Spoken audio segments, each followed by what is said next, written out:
Hello everyone, and welcome to week 1 of our summer adventure. I'm very excited to go on this journey with you, and you'll see a lot of my friends in videos of this journey as well. So it's going to be a super fun time this summer.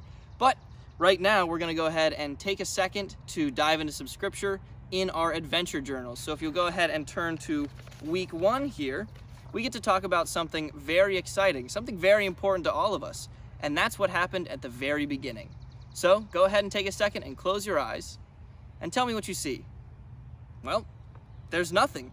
There's nothing there when you close your eyes, and that's exactly what was there before God spoke into existence everything that you now see with your eyes open. Every plant, every bird, every animal, every mountain, every stream, every valley, and the entire ocean was created just because God said it would be made. Isn't that awesome? That's incredible power that we just get to enjoy it every single day, and I'm glad I get to be out here in nature talking to you guys about it. But all of that he made in 6 days. And on that 6th day, he still wasn't finished. He had one last awesome thing to create, and that was you and me and your mom and your dad and your uncle and your aunt and your siblings and your cousins and your grandma and grandpa and everybody you know. He created on that 6th day. And what an incredible thing that was. He created us in his image. That's exactly what he says. He says, let mankind be made in our image. It's all about us and our relationship with him.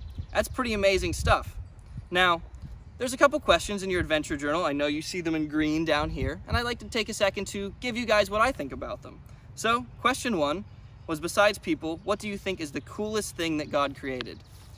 For me, it would probably be the peregrine falcon.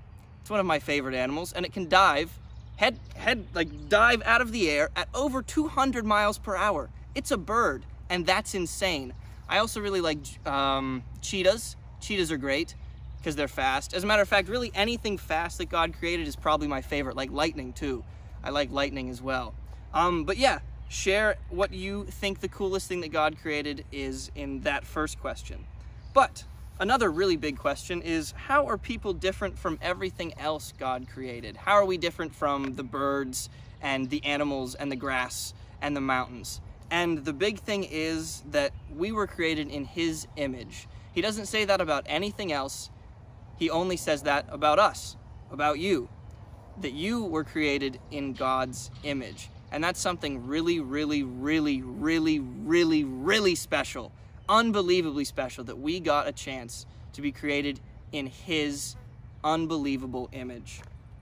Now, there's another question back here on the back, and before we get into it, I'd like to remind you all to do your craft for the week, and also go out and find something in nature that you can go ahead and tape down in your journal to remind you that it is something awesome that God created. But that one question that I was talking about is what does it mean to be made in the image of God? And that can really be it's a very personal question, for me at least. I think that to be made in the image of God is to be someone who is humble, someone who is kind, someone who is caring, loving, and just really appreciative of everything that God has given us. I think for me, that's what being made in his image is. Being appreciative, being loving, being kind to every single other person here, because we were all made in God's image. No matter what we look like, we were all made in his amazing, amazing image. Thank you for joining me for week 1 of our adventure journal, and I look forward to seeing you next week for week 2. Yeah? Good? Great. All right.